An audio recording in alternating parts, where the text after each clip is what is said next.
News, news, news, gotta get that news, news, news.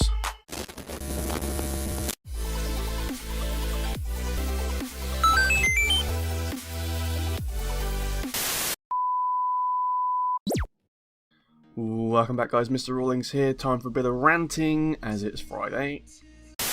First of all, really good news for you Star Wars fans. There's a live action series coming out on Netflix and I thought we'd take a little look at the teaser trailer together and we can see what we think about it. So here it is guys, Star Wars on Netflix Season 1 official live action teaser trailer. Play! Nothing will stand in our way. I will finish what you started. Ooh, it's high budget.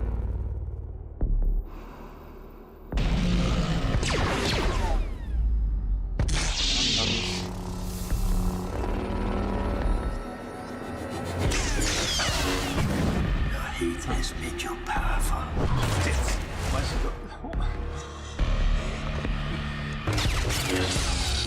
If you only knew the power of the dark side.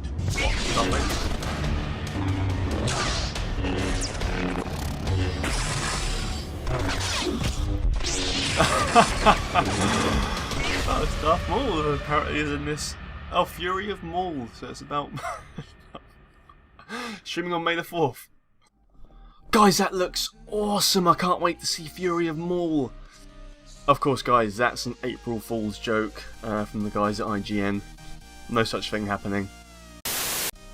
And then I thought I'd talk quickly about Pokemon Go. Now, if you don't know, Pokemon Go is basically an attempt to get kids out of the house while playing Pokemon. I guess it's kind of like an alternate reality game mixed with geocaching.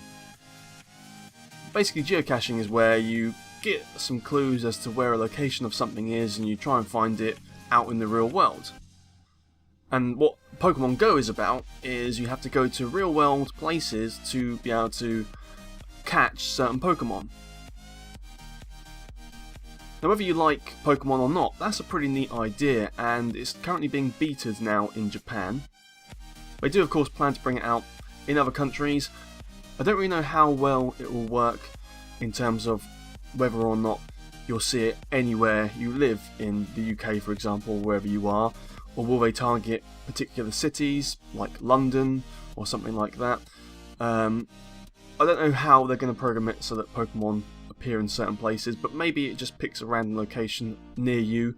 You put in, use the location service on your phone or whatever, because it is on your phone, and it just puts them randomly in different environments. But how that will be coded for the sort of alternate reality gaming function, I don't really know. I don't really know how well it's going to sort of take into account the environment and make the Pokemon appear to be in front of you. It could be just very basic. Maybe they'll do certain rarer Pokemon in particular locations where they actually take a good screenshot of the area and map out some kind of awesome battleground for that particular Pokemon, or whether it just literally appears on your screen and behind it you can see the grass of where you're standing and it's as basic as that. But still, it's quite a neat idea. They're trying to reinvent a different way of playing Pokemon, and that's totally fine. And if it gets kids outdoors a bit more, then it's got to be a good thing, right?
And then also in a previous news rant I mentioned about this whole battle that Apple were having with the FBI. Now if you don't know, the FBI wanted Apple's help to crack an encryption basically on the phone so they could access the phone because they thought there might be data on there pertinent to combating terrorism basically. And then Apple were really reluctant to do this because, well, A, they weren't sure they even knew how, because their encryption is supposed to be good enough that they can't even hack it themselves, and B, if they did somehow manage to help the FBI hack this phone, whether that sort of raised, issues and concerns over their encryption, whether it set a dangerous precedent for if the FBI can just hack anyone's phones, and all that kind of stuff. Now the FBI said they didn't want them to create a tool the FBI could keep to get into any phone they wanted, they just wanted this particular phone unlocked. Then the FBI managed to actually get it hacked by someone else and access the data on it, and probably were quite happy to tell everyone that they got into it without Apple's help. Now I think this was an iPhone 5S, so technically the FBI could probably hack any iPhones up to the 5S at the moment. And it's just quite funny really, it's also quite horrific and worrying, but it's also quite funny that Apple are now asking the FBI, or probably will be asking the FBI if they aren't already, how did you hack the encryption? So now the FBI have the upper hand over Apple, and they're probably going, no, we're not going to tell you didn't help us. So even though it is worrying to data integrity and whether people can access your stuff, it's quite funny really, the twist of events that happen there. And this will probably contain spoilers! I was going to do my air quotes, I always do air quotes. Spoilers!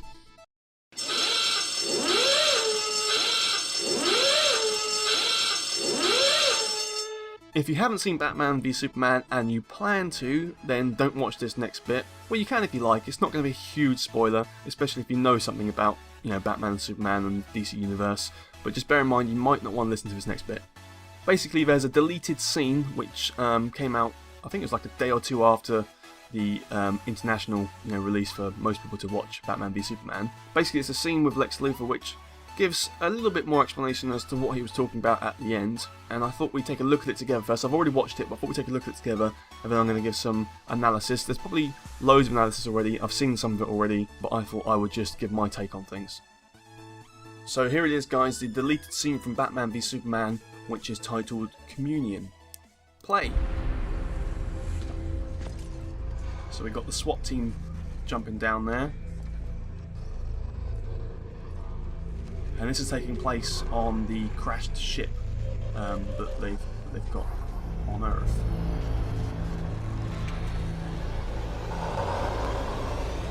And there's some strange goings on.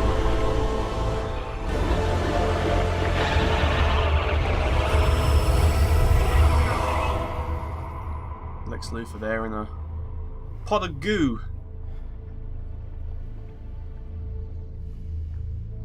And the SWAT team are arresting him, and this is quite obviously towards the end. He's done his crimes and they're going to put him in jail.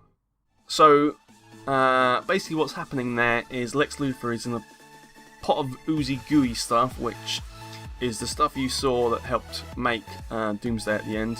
And if you're still watching this bit and you didn't want spoilers, then you're an idiot, you should have skipped it like I said. And he's in communion with someone or other. Now there's speculation about who this character is, and there's mainly 3 candidates, which I'll quickly reel off. Oh, well, first of all, if you didn't realise, this is to set up Darkseid, which is obviously quite a big enemy in at least the Superman comics, but both, the DC Universe. And he's an Apocalyptian, which is a planet called Apocalypse, and that's where he's from. And if you don't know, Darkseid is basically a bad guy who kind of wants to control all life in the universe and destroy most of it, really. Yeah, so anyway, there's speculation this could be Mantis.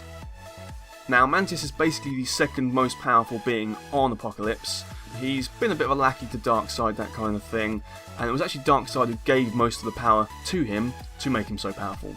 It could be Yuga Khan, which is basically Darkseid's father, but what I believe it to be, and what a lot of people seem to believe it to be, it's a dude called Steppenwolf. Now, he's an Apocalyptian general, so he's part of Darkseid's elite, basically. And at the end of Batman v Superman, Lex Luthor mentions about someone, coming to Earth or something like that. And that's why, I was going to say Ben Affleck, but that's why Bruce Wayne at the end is talking to Wonder Woman, basically saying, I think we're going to need to assemble some kind of league for justice, and he's just got a bit of a hunch that bad things are going to be coming, and we're pretty sure it's Darkseid that that's referencing. Now, it might not be that Darkseid appears in the first Justice League movie. Apparently there is plans for a second one, I guess, but it would, depend on how well the first one goes, but presumably at least some point Darkseid will be an enemy that they face. So Lex Luthor knows he's coming, is what the takeaway from this is. Now, some people are wondering why, if it is Steppenwolf, for example, he looks so different to the picture. Why is he this big grey beast and all this kind of stuff? He doesn't look at all human. Not that they're obviously not humans, but he doesn't look at all humanoid. He looks a bit like like Satan almost, or something really random. Now, I believe this is just because this is the only way the ooze stuff can display him. He's in that bland colour, probably even larger than he is. It might not be to scale kind of thing, and it's just the way he's being displayed for that communication that's happening. And this is the thing, I don't think it's an AI. Like, you usually see Superman talking to Jor-El, or maybe his mother or something like that, and they're AI, and they can walk around, they look pretty much realistic. I don't think this is AI personally. I think this is a live communication feed. So he's talking to Steppenwolf or someone else, and this is the best way that the ooze can display it in a live, way. And I think Lex is basically saying, oh, do you know we got Superman down here? Kinda don't like him very much. And then Steppenwolf, or whoever it is like, oh well, Darkseid doesn't really want Kryptonian to have some power. We'll be sending someone down there shortly. So I think that's what's happening personally. Now, it could just be that it is an AI, pre-recording or something like that. But like I say, I think it's a live feed. And if you notice, there's some sort of weird cube things, and they're known as mother boxes. And that sort of pretty much confirms that it is to do with Apocalyptians, because that's known as New God technology, which is the technology they have. These boxes have got crazy amount of powers. No one really understands how they're so good. It's almost like a supercomputer, but in a way, it's almost mystic. I mean, it's cosmic, but it's it's quite magical what the sort of stuff they can do, basically. So yeah, pretty interesting, and I'll be interested to know what you think about that and who you think it is. But that's the end of the spoilers for this bit. Okay, bye! However, the last piece of ranting I'll be doing, again, there may be some spoilers. I won't be spoiling any plot, I'm just talking about my thoughts, but if you've not watched Supergirl with the Flash crossover, then you might not want to watch this bit that I'm going to talk about, basically. But anyway, yeah, I mentioned in the previous news rant about the fact that the Flash is going to cross over to Supergirl, and I said I'm totally cool with that, it sounds good. I just hope a few things don't happen, and one is I don't want Supergirl to just beat Barry in a foot race, and two, I'm concerned about the continuity. Now, what I mentioned was that in DC Legends of Tomorrow, or DC's Legends of Tomorrow, Rip Hunter mentions about the fact that he's seen Dark Knights fall and Men of Steel fail, or something like that. I can't remember the exact quote. Basically what he alludes to is he knows that Batman and Superman at some point in the future from where they currently are will be a thing, and they'll also fail. They'll come to an end. So what that does is it confirms that there is going to be, or is currently, a Batman and Superman in the Arrowverse. So then I was saying, I hope that when Flash gets there, he doesn't say, what the hell is a Kryptonian? How come you can sort of fly or whatever? And really confused about it. I was hoping the only thing he'd be confused about is the fact that there is a Supergirl, because on his Earth there isn't a Supergirl, or at least yet. But he still knows who Superman is. But of course that didn't happen. Barry arrived there and he was like, what, you're an alien? What? Your name's Supergirl, I've never heard of this sort of person, but you can fly? What's going on? He's completely ignorant to the fact that Kryptonians exist and are on Earth and have these superpowers. He hasn't got a foggiest about it. He doesn't know who she is, or that she'd be related to Superman, who Superman is, anything like that. And so that leads to continuity errors, doesn't it? Because, like I say, because of DC's Legends of Tomorrow, we know there definitely is a Superman and Batman in that Arrowverse. So why is the Flash so confused about it? Now, the only thing that might say this is because, and I think I mentioned this actually, maybe it's not happened yet.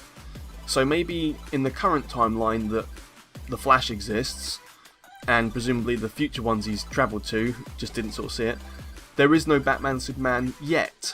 So it could be that Superman's not even crash landed yet, or maybe he's just a teenager and Clark Kent hasn't got a job in Metropolis and doesn't fly around as Superman yet, and Bruce Wayne hasn't turned into the Batman yet, and all this kind of stuff. And if that's the case, then fine, but are they going to address it at any point? You see, if you're going to use characters or allude to them and use Easter eggs just for a cheap laugh, you've then got to worry about the fact that if you don't keep that up, later on someone's going to be like, but you've already mentioned that person, so why are you now pretending he doesn't exist? It's not a huge thing, it's just a little thing that, you know, with comic books they've had to retcon so many things because they lose track of who exists and what's been said and things like that. And so if you're going to take on a show which is taking, you know, stories from a comic book, you need to be really careful about that kind of stuff. So anyway, yeah, hopefully it's just that they don't exist yet, and in the future, away from where the Flash currently is, maybe in 20 years time or something, Batman will emerge and Superman will don his cape. And just so you know, this is the last video I'm ever gonna do, so you know, I hope you enjoy April the 1st. So guys, if you like that, please click like, click subscribe for more videos like this, and I'll see you on the next video, and until then, make sure you upgrade your phone to at least an iPhone 6, okay? Bye! Guys, if you're still here, you're awesome! But as you are still here, why not check out some of my other videos? Oh, and if you haven't already, please click subscribe. Laters, haters!